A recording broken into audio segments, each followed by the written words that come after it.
In this video, we will learn how to add track to our existing baseboard in Scarm.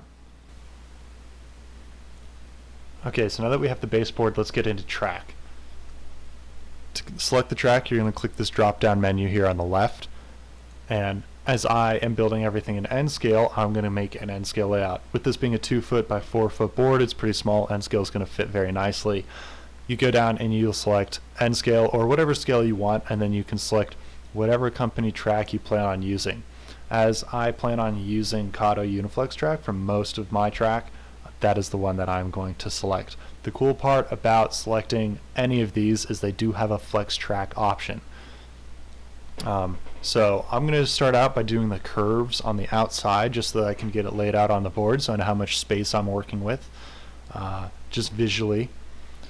So I'm going to scroll down to the curves. The cool part about this system is it has every piece of track that you can buy from whatever company you're using already imported into the system, so you just need to go find the size, the piece that you want. So for this one, I'm going to be using 11-inch radius curves, which is 282 millimeters. 11 inches or 282 millimeters is kind of the standard for most N-scale engines for minimum radius curve, so that's what I'm going to be going with. There are two different ways that you can do this. You can either click the piece of track that you would like and just drag it onto the board, or you can right click on your board and create a new start point. Now from here I can select wherever I want that start point to be. So let's say I wanted it to be dead center on my board. I'm going to go to 2 feet and 1 foot and left click, and that'll create the start point that I want in the center. Now let's say I want to angle the start point so that it's not always pointing to the right. I'm going to create a new start point. I'm going to start it here, but you're going to left click and hold. That way you can actually angle it whichever way you need. Again, you can hold just kidding, you can't hold anything to get that. This isn't usually the technique that I use, so I'm not going to use that. We'll delete that for now. Alright, so now that I have at least one piece of track in here and I want to repeat that same piece of track, I can select an endpoint and click the space bar, and that'll add the same piece of track that I just used, or use the same command that I just used, and it'll add it to the next. And as you can see, I still have the red arrow so that I can continue doing that. So I'm going to actually go ahead, I'm going to do that all the way around to complete a full circle, because I'm going to need both sides of the circle, one on one side, one on the other. I like the click and drag onto method. It works a little bit easier for me than using the start point method, but however you want to do it, you can do it that way. So to move this, because it's not going to fit onto the board as it is now, in fact it's hanging off on two sides, I'm going to select the whole the whole circle of track. I'm going to hold control, and that will allow me to click and move it around as I want. So I'm going to move this onto the board where I kind of think the left side of the circle is going to look best, and I'll leave it there. Now I'm going to select the right side of the circle, hold control again, and move it over here, except this time I'm not going to really take the time to line it up with the sides of the baseboard. I'm just going to line it up with the end where I think there's enough space, just for a super simple layout. The reason I'm doing this is because it's really hard to line this side of the track up with this side without having a piece of track in already. So what I'm going to do now is I'm going to scroll all the way back up here to the flex track, and I'm going to select this red point, and I'm going to select the flex track, and the easiest way is just to draw a straight line all the way out, left click, and that'll create your flex track piece. Now I can go in and I can select this circle if I need to select this semicircle if I need to select individual pieces, because let's say I've got more track in here that I don't want to move. You can select one piece, hold control, and select multiple. Now I'm going to continue to hold control, and I'm going to move it up until I get to a point where the tracks line up fairly simple. And then I'm going to select this piece of flex track and remove it. Now what you can do is you can select the flex track you want again, and now that they're lined up, I can connect it and it'll be straight. What you want to see is one green arrow and one red arrow, and that means that the track is lined up. Now let's say I don't want to use flex track and I want to use all Kato Unitrack pieces.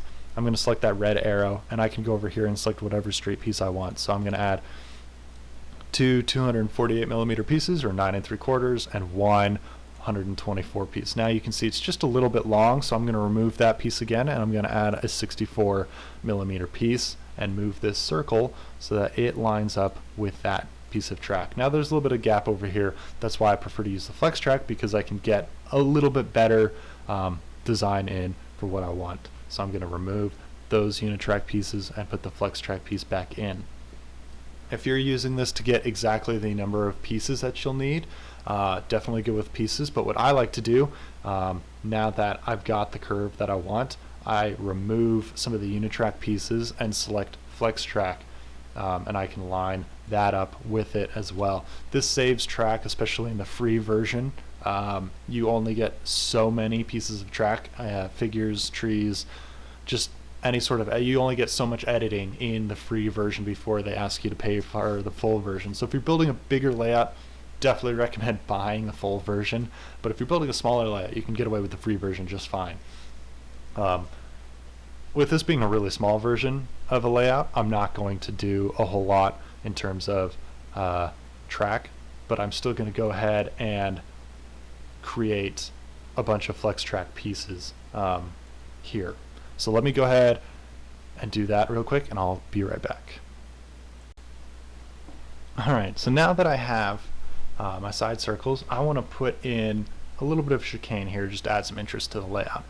Now there are a few different ways that I can do this. I can select this red arrowhead, I can click flex track because I want it to be kind of random and a little bit smoother than some of the unit track pieces that are offered, and I can just randomly select where I want the curve, and we're good to go. Now here's the issue. This is now an 8.4 inch radius, which is way too tight for most of the N-scale vehicles that I have. So I'm going to remove this curve, and I'm going to make something that I know the train will work on.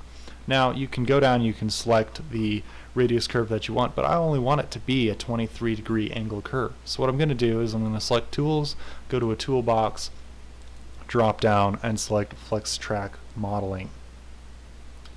This will allow me to build whatever length that I want at whatever radius and angle to exactly the length I need. So I'm going to select this red arrowhead and select Flex Track. If I wanted to make just a straight piece of flex, I could put in a length here, let's say 5 inches, click straight, and that'll make a 5-inch straight. However, that's not what I want to do, so I am going to make a radius of 11 and an angle of 23. However, if I make a 23-degree angle, like I will here, that'll drag it off of the layout, which I don't want to do. So I'm going to remove that. This time I'm going to make it a negative 23-degree angle, and that'll curve it back up onto the layout. The reason being is a positive angle will give you a clockwise rotating curve, whereas a negative angle will give you a counterclockwise rotating curve. Then I can just click curve, click fix, and I am done. You can do the same thing on the other side, except this time I'm going to get rid of that negative like I had, click curve, fix, and I am done with that. Another way you can do it, I can go here, I can select this, click flex curve again, add the curve, and then if I want to close the curve, I can just bring it over and close the curve off. You want to get that little black dot in the center if you can, because that'll make sure that the tracks are lined up perfectly. That way I can use just one piece of flex track, which is really nice, instead of a bunch of different pieces. Otherwise there would be 3 pieces here. Again, not a big deal, it's just kind of whatever you want to do, and that gives me a nice curve. So if I go into the 3D view, I can now see that I have a fairly shallow curve, just adds a little bit to the scene instead of just a super simple back straight. Thank you for watching this How to Use Scarm video by the Sierra Pass Railroad. Make sure to like this video or leave a comment below if you have anything that I missed or what you would like to see in the future.